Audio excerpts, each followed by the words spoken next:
This is 1126 number 2. Top, front, full section, and then we're alternating the view of the right side. So one of the things that you have to do is look at your pictorial to pull some of the measurements.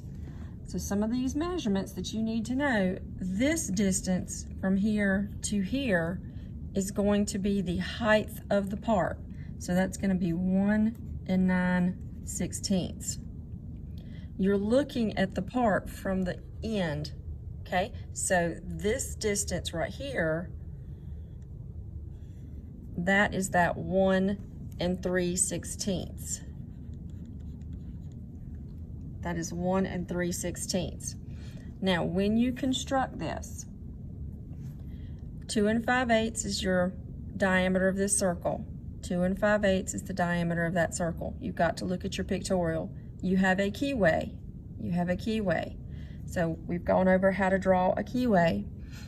Now, when you lay this out to make your projection box, you're not pulling things from here and putting it in the same position. You're putting it down below. So when you box this in, it's going to look similar to that when you offset your lines. And you're going to put your projection line in the opposite direction that we normally do. Normally it's going in this way, pointing to the right. We want it pointing up to the left.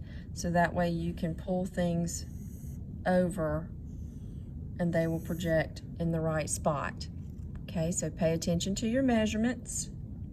Make sure when you lay everything out for 3 views, use your projection box, but anytime it's the alternate view, you put it in the opposite direction.